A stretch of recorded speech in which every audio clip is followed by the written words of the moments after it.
varios. Tenemos que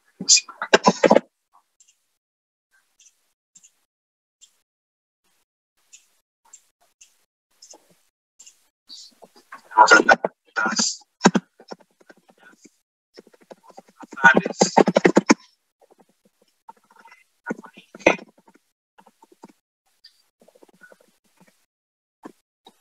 Ahí llegamos, ¿no?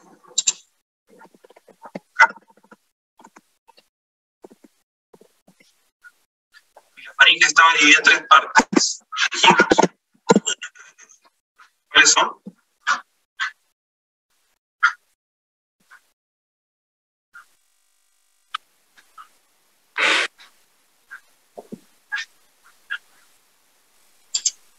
Nasofaringe, bucofaringe y laringe. Ajá. Nasofaringe, faringe.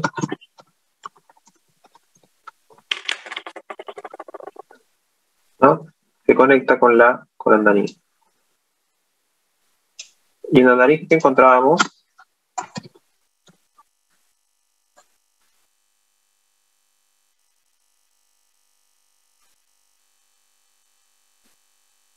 digamos qué órgano, qué tejido hace las veces de acceso a la laringe, ¿no? Abre y cierra la laringe para evitar de que la comida, por ejemplo, que viene de la faringe, ¿no es cierto?, pase por las vías respiratorias. Epiglotis. La epiglotis. ¿Quién más estaba por ahí?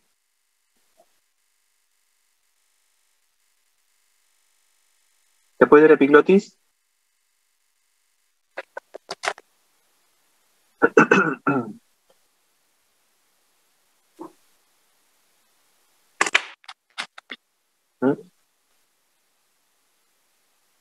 ¿Cómo hablamos? Las cuerdas bucales. Las cuerdas bucales. Y de estas habían dos, ¿no? Cuerdas bucales falsas y verdaderas. Verdaderas. Exacto. ¿No es cierto? Hasta ahí estamos bien en la parte superior, ¿no? Estamos bien en la parte superior. Después nos trasladamos a la parte inferior, un poquito más extensa.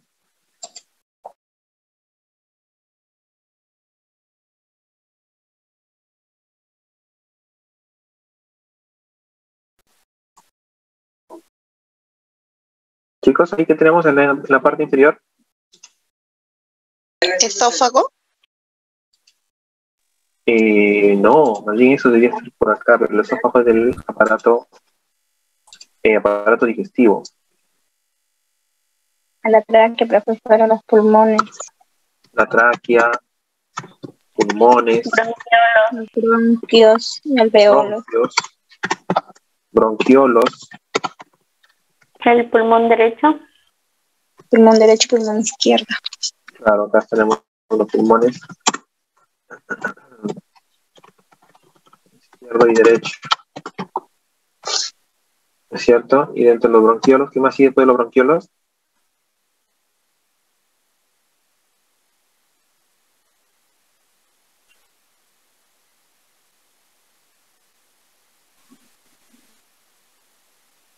Los alveolos, profesor. Los alveolos. ¿Es cierto? Y aquí están pues los, son los sacos alveolares. Eso, miren. Ahí están los alveolos. Ahora, dijimos que dentro de los bronquios y bronquiolos había una parte de los bronquiolos que todavía se hacía intercambio gaseoso. Si bien es cierto, la función principal del intercambio gaseoso era en los alveolos, los sacos alveolares, había un fragmento de los bronquiolos que todavía se podía hacer un intercambio gaseoso. Mínimo, pero se podía. Grabando? ¿Cuál era? Quiero grabar, hola, pues te grabé el audio. ¿Cómo? Ya ves, el audio no se puede grabar, dice. Porque a ver. Volvamos. Dijimos que habían Una bronquiolo donde todavía se podía hacer este intercambio gaseoso. ¿Recuerdan desde dónde podíamos hacer un intercambio gaseoso?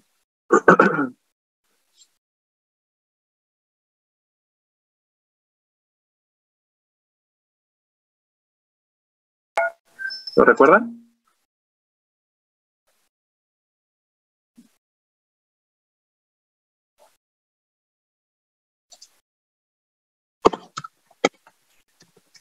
Bronquiolos respiratorios, ¿no? Desde ahí. Desde ahí podíamos hacer este intercambio gaseoso. Además, su mismo nombre lo dice.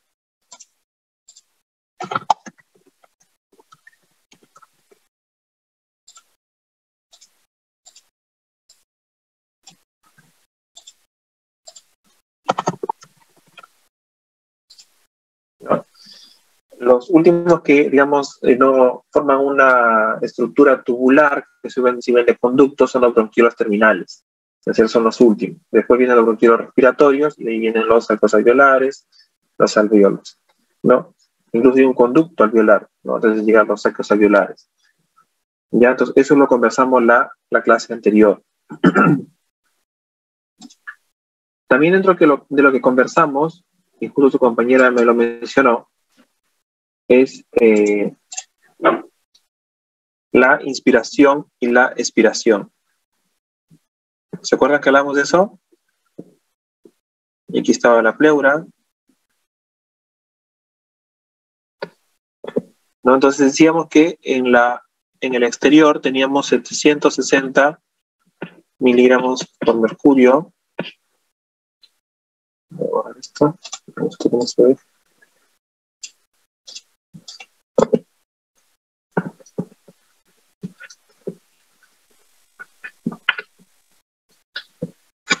Para que se dé la inspiración, ¿a cuánto tenía que estar dentro de los pulmones?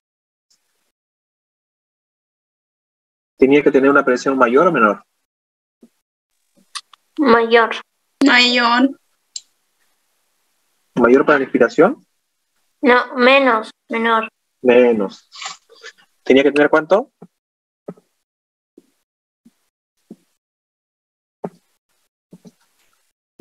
$758. ¿No es cierto? Y también había otro, que es para la inspiración, contra la expiración.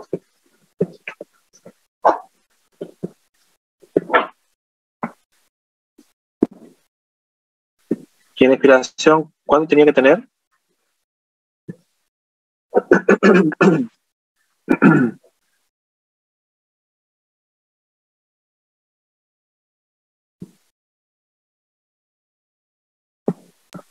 $760.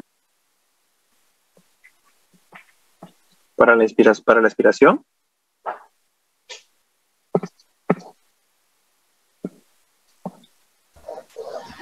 ¿No lo tienen anotado? No. ¿No me escuchan?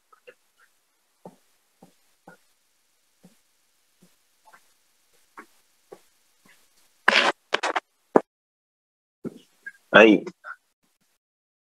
Y recuerdo que también habíamos visto una presión, digamos, un tanto diferente, ¿no? Que se mencionaba la pleural.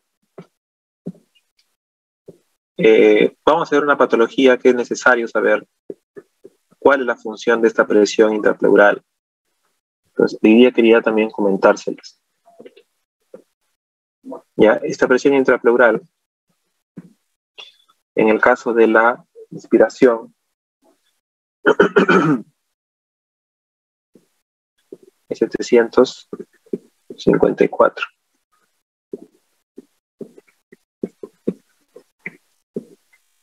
Y en expiración es 756.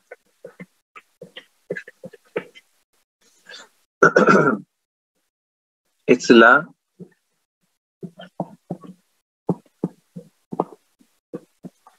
Presión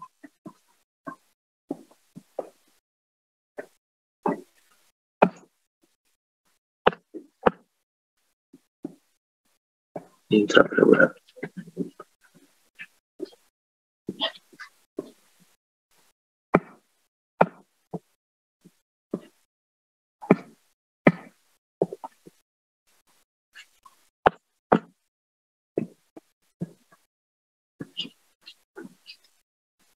¿Ya?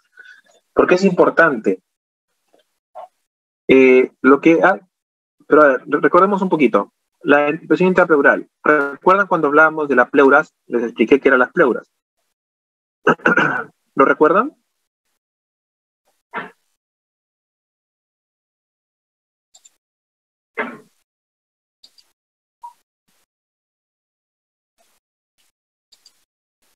¿Chicos?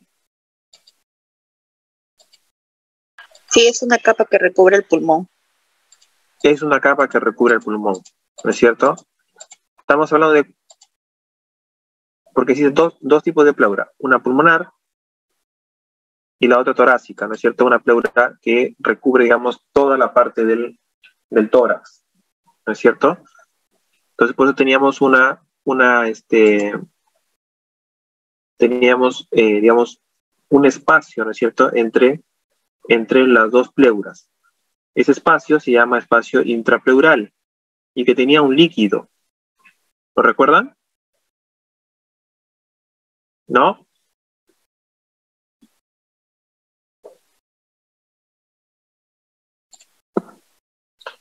Esta pleura tiene un líquido. Y dijimos que la función de la pleura era evitar de que en los pulmones, cuando hagamos movimientos, ¿no es cierto?, reciban golpes. Entonces lo sostenían a los pulmones. La función de la pleura es sostener a los pulmones. Y este líquido hace que estas pleuras no choquen y no flexionen. Entonces amortiguan, ¿no es cierto? En la inspiración y en la expiración, voy a explicar a grandes rasgos, su objetivo de esta presión intrapleural, de este líquido, tanto acá como acá, ¿cierto? Acá es el líquido.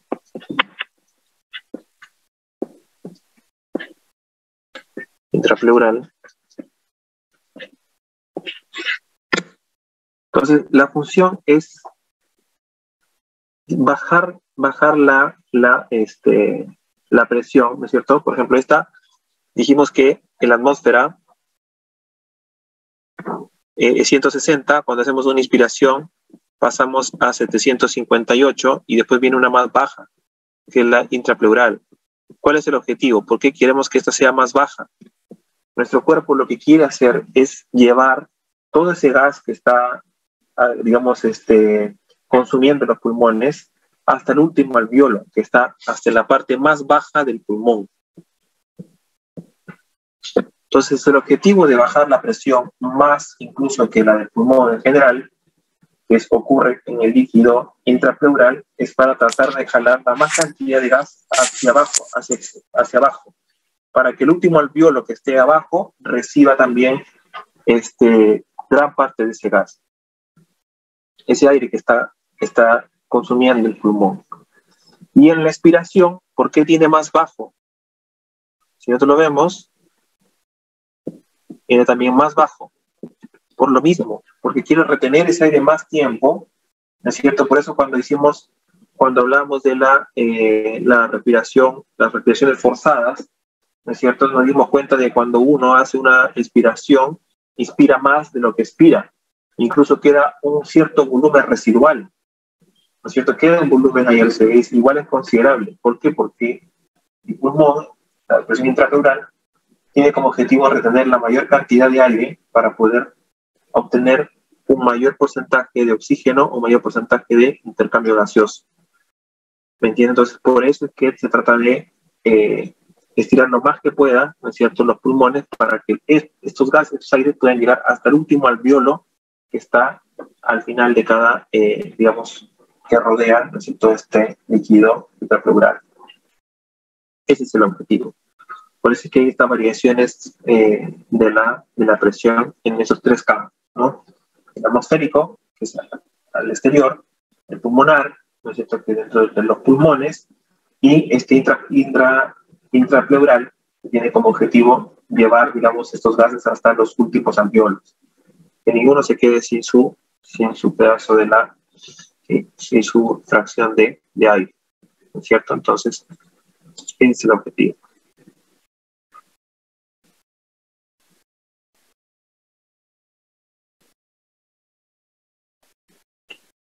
Entonces, después vimos también de que existían dentro de los alveolos dos tipos de células. ¿Se acuerdan?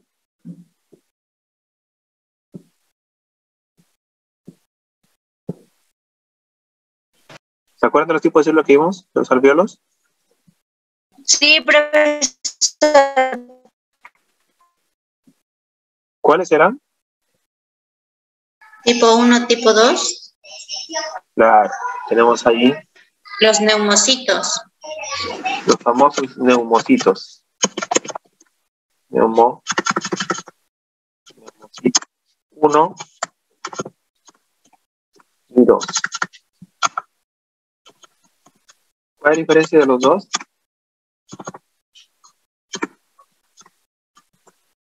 El neumocito 1, ¿cuál es su función?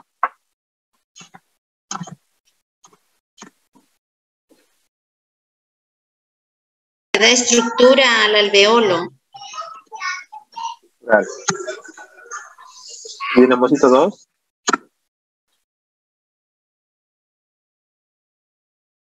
Para que se dé el intercambio le da un líquido suficiente.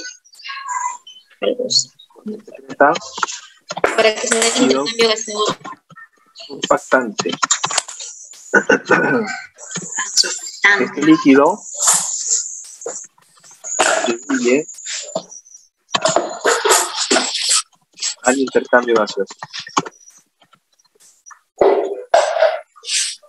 ¿Ya? Tenemos esto. Entonces tenemos los dos tipos de Neumocitos. Alveolos. neumocitos.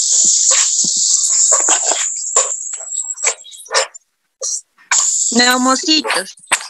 Claro, neumocitos. No sé qué creo, ¿no?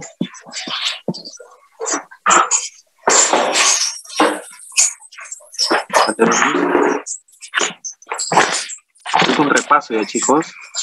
Neumocitos 1. Imaginé que no me han escuchado con el tema del examen. Estaba muy preocupado por eso que por otra cosa. Y los neumocitos 2. ¿No? Entonces, estos se agregan en 2, se agrega el surfactante. ¿No es cierto? Que está por acá, ¿no? Y aquí ocurre el intercambio gaseoso entre los dos y sale el CO2. Ahora, en los alveolos podremos encontrar macrófagos.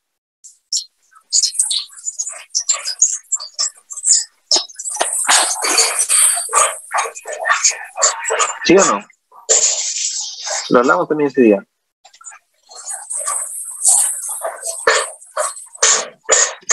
Sí.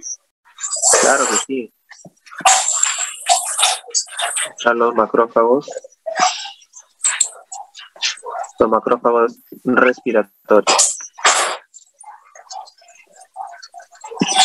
Normalmente se encuentran por los, ¿no es cierto?, por los alveolos. Están por acá, están por ahí. Prestos a actuar cuando se les indique, ¿no? Y también en los vasos podemos encontrar monocitos también y otras células sanguíneas.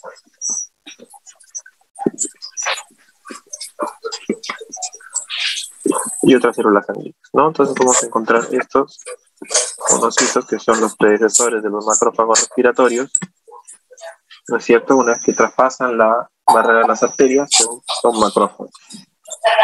Son macrófagos, ¿no? Entonces, a grandes rasgos, eso es lo que hemos visto en la clase anterior. Un pequeño resumen. Y ahora nos vamos a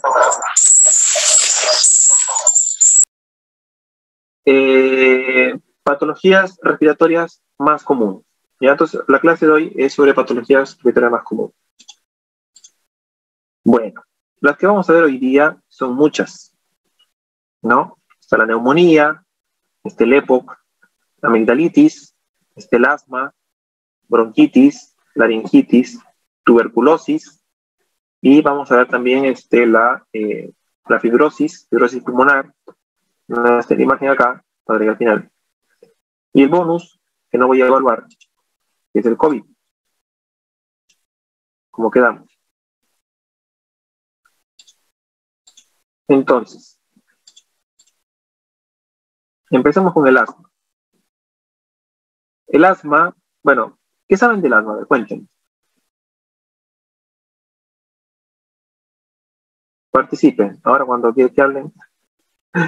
Dígame, Anita.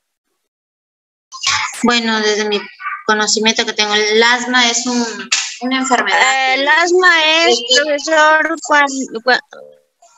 cuando... Levante la manito. Habló primero Anita Alvarado. Dígame, Anita. Sí, que es la falta de oxígeno, la falta de respiración, que da uno de sus síntomas es pues cansancio, agitación. Lo digo tengo un sobrinito que padece de eso de asma, pero ya está controlando ya un poco.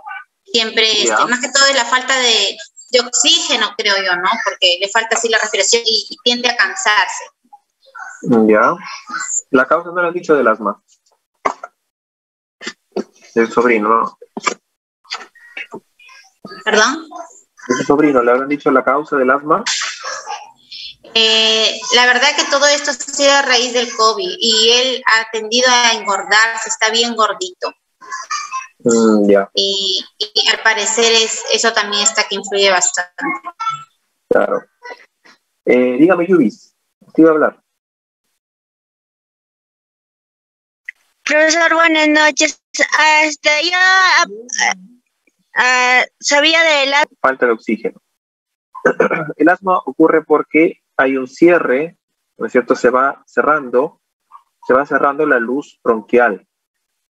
Entonces, el paso del aire ya no ocurre como debería normalmente ocurrir. Entonces, la cantidad de aire que ingresa se ve limitada, se ve reducida. Entonces, por más esfuerzos que haga el pulmón por tratar de captar el aire, no lo consigue. Entonces, al no conseguir que obtenga esa cantidad de aire que necesita, no ocurre el intercambio gaseoso suficiente para suplir las necesidades de todo el organismo. Por eso es que, como bien decía Anita, se debe a una falta de oxígeno. En realidad, la falta de oxígeno es la consecuencia final de la enfermedad, ¿no es cierto? Porque la enfermedad habla de la oclusión, del cierre de la luz de los bronquios, ¿no es cierto? Bronquios. Entonces, esta definición de la enfermedad lo obtuve de la Global Initiative for Asthma, la GINA, y lo define como una enfermedad inflamatoria crónica de la vía aérea. Entonces dice crónico. Cuando hablan de crónico, quiere decir que continúa hasta que se pueda controlar. Hay casos donde sí se puede controlar y otros donde lo tienen hasta adultos, ¿no es cierto? Claro. Entonces, en la que intervienen numerosas células inflamatorias. Por eso yo les mencionaba el tema de los macrófagos en el pulmón. Pero no solamente están ellos, también están los eosinófilos, están los mastocitos y los linfocitos T. Entonces, ¿qué pasa? Que todos ellos contribuyen, ¿no es cierto?, a reducir la luz bronquial, ¿no es cierto? Cuando me refiero a la luz bronquial, me refiero obviamente al espacio que tenemos acá, ¿no? Este espacio de acá, que hay aquí, es la luz bronquial, ¿no es cierto? Es la luz. Cuando digo luz bronquial me refiero al espacio que hay en los bronquios, ya donde puede pasar el aire. Entonces, profe, ¿cómo es eso? Lo que pasa es que las causas del asma no son de todo conocidas y ya no todo les da lo mismo. ¿Qué quiero decir con esto? Que el asma se le ha considerado como una enfermedad como de respuesta alérgica, como una enfermedad producida por alergias, ¿me entiendes? Dentro de sus causas. Pero también se le ha asociado también a infecciones víricas, ¿no? Por eso de repente a su familia le decía, ¿no? Después de parecer el tema del COVID, ha dejado una secuela de respuesta inmunitaria exagerada. ¿A qué me refiero con respuesta inmunitaria exagerada?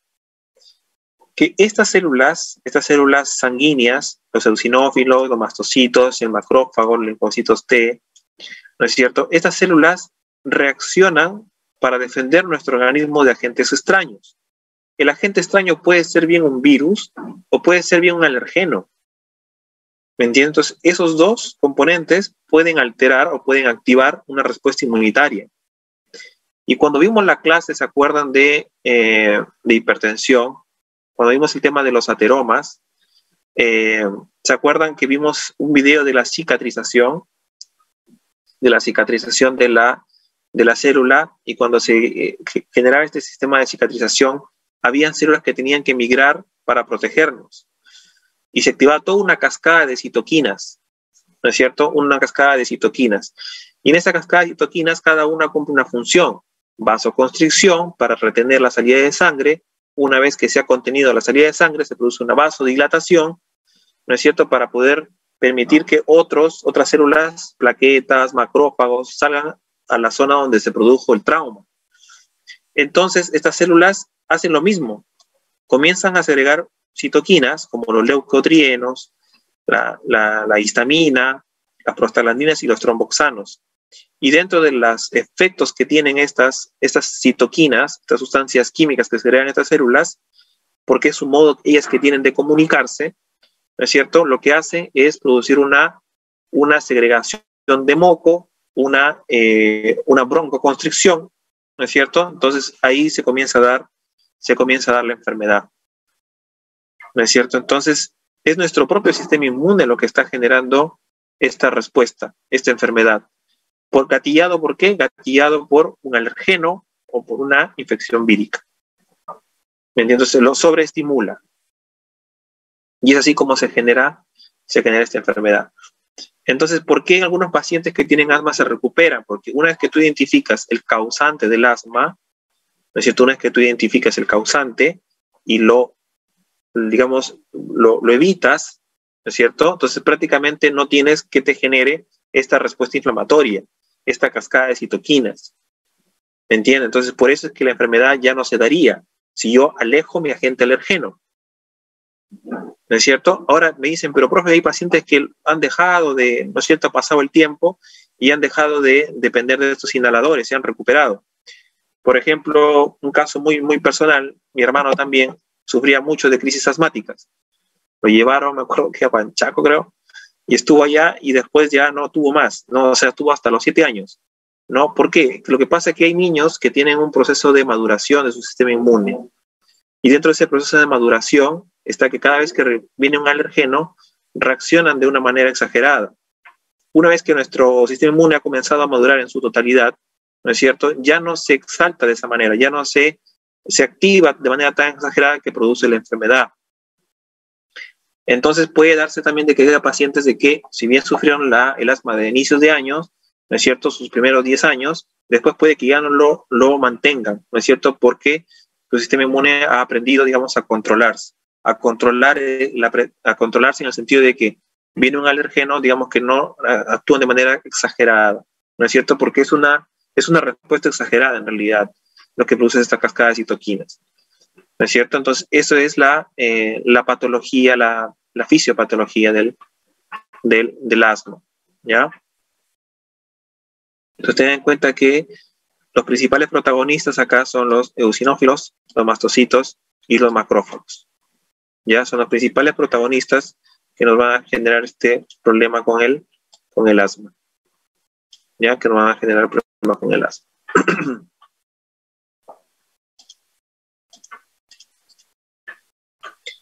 Entonces, los mecanismos fisiopatológicos es contracción del músculo liso bronquial, ¿no es cierto? El músculo liso, dijimos, cuando se contrae, ¿no es cierto? Hay necesidad del potencial de acción, del sodio, del ingreso del calcio, ¿no es cierto? También lo hablamos en el aparato circulatorio, y eso induce a que el músculo liso se contraiga, se cierre. Todo esto gatillado por estas citoquinas. Hay un engrosamiento de la pared bronquial, ¿no es cierto?, por edema, por retención de líquido, y también hay una ocupación de la luz por moco, ¿no? Y restos de descamación. Disculpen, chicos, si por momentos que estoy de verdad que estoy mal.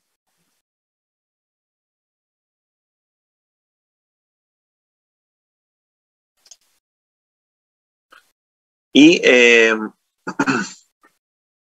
como les digo, hay una hiperrespuesta bronquial. ¿No es cierto? Esta nos permite generar el diagnóstico de la enfermedad, ¿no? Por un examen que se llama el examen de metacolina. No se usa mucho más que todo para pacientes que son, digamos, alergias ocupacionales, ¿no? Se usa esta metacolina. No se usa mucho en asma producido por alergias, ¿ya? Y a veces lo usan para, digamos, personas que, estos exámenes lo usan, personas que van a entrar a trabajar a cierto sector y que van a estar expuestos a ciertos alergenos, ¿no? Entonces se le hace esta prueba de metacolina para descartar.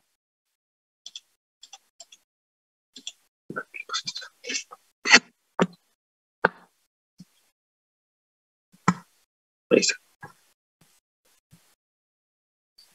Características clínicas. Tenemos. Déjame, lo puedo poner acá.